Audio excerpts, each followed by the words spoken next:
Hey all you groovy people. I'm sure that if you've poked around my YouTube channel a bit, you know that I've been getting into Tomb Raider lately. And after I watched the first Mortal Kombat movie a few months ago, I've really been itching to watch more video game films, especially the 2001 Tomb Raider movie, of course, because it looked kind of ridiculous in a good way, and I wanted to sink my teeth into all this franchise has. So I was searching on Netflix and the like to see if it was available to watch anywhere without me coughing up any extra money for it, and unfortunately it isn't right now. However, when I searched for it on this site, Tubi, I found something that caught my eye. They may not have had Tomb Raider, but they had Tomb Invader. Yes, a mockbuster made to capitalize off the hype from the 2018 Tomb Raider movie. Tomb Invader is just as cheap and messy as you would expect. So let me tell you about this movie and how strange it is to watch. And spoiler warning if you even care. You can immediately tell how bad it's going to be once you start watching the movie. These two ladies in the opening scene are kind of questionable actors, or maybe it's just the poor script they were given. This has to lead to the heart. I can feel it. I know it. They're looking for the ancient Heart of the Dragon, which has ties to the first Emperor of China, but they do things wrong and end up with everyone dead. You know how these things go. I especially love how this guy dies, because it seriously happens for no reason. See, the ladies died because they put the wrong stone in place, but he died just standing there doing nothing. So, everyone is dead, but the head adventurer leaves notes behind about her discoveries to help whoever finds it next. Problem is, apparently she writes everything down in riddles. If she hadn't died, maybe she should have seen a psychiatrist, because no normal person writes their work in riddles. Clearly, her brain isn't working right anyway. I mean, she heads straight into the collapsing part of the tomb. Great moves. Keep it up. Now, in the movie, we get a time skip, where we're introduced to that same woman's daughter, Alabama Channing, a professor and archaeologist. This is the story's Lara Croft, although she's obviously supposed to sound like Indiana Jones. Also, this character is named Nathan, so we might have an Uncharted reference in here too. Oh, where's Minnesota Cuke? You can't leave him out of this kind of adventurer lineup. Alabama, or Allie as she's called, is a total Mary Sue. She does blatantly lie once, but maybe she just has really bad eyesight at night. He's making out with her by his head. Bruh. After all, she's too good at everything. Why would a professor be able to beat a soldier in hand-to-hand combat? She's never shown to work out or train for this sort of thing. Well, her enemies are probably just that dumb, because why would all 5 of these goons attack her at once, when it's more convenient for her if they go one at a time? She can spot danger a mile away and make her way through the wilderness like well, that's a good comparison here, like a squirrel with a compass. She's just really natural at it, you get the idea. I don't remember Allie ever doing anything wrong in the movie. They kind of hinted that there would be some question of ethics when Isabel asked her this. How you justify stealing and appropriating artifacts from other cultures. But that never actually happens. It's the villain who wants the relic for selfish reasons, and Allie gives it to the people of China at the end of the movie without a second thought. Anyway, I'm getting ahead of things here. Isabel.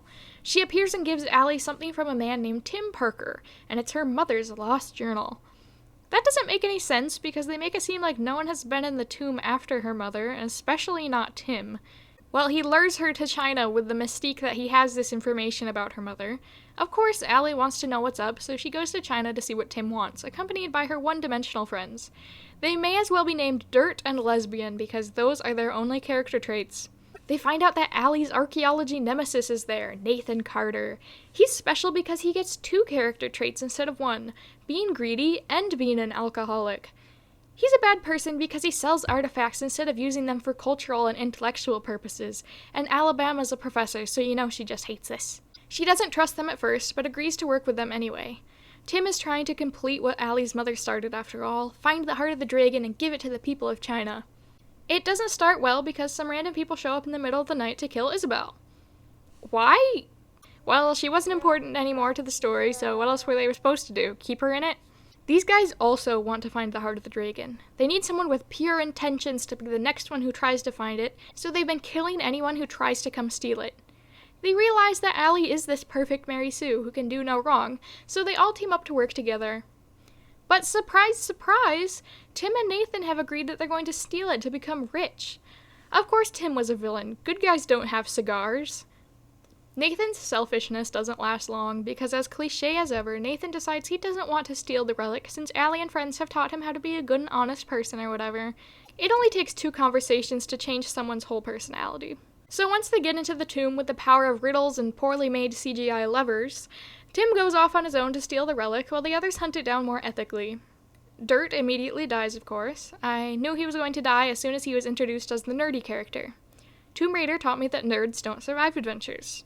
They figure out the truth about how to uncover the relic, weird things happen in a big fight scene, and then bada bing bada boom, Tim is dead and the others have escaped freely. The artifact is given to the Chinese warriors, and everyone goes back to a normal life before the next expedition arrives. A happy ending to a basic story. Yeah, looking through this, not a lot happens in the movie. But I actually don't mind how simple the story is. It was a nice lighthearted adventure that was totally fine as a ripoff of Tomb Raider, although the vibes I got were a little more Indiana Jones. The problem isn't the plot, it's more the problems in how they scripted the plot. There are all the contradictions of what's going on, the blatantly dumb things that don't make any sense, and the flat characters.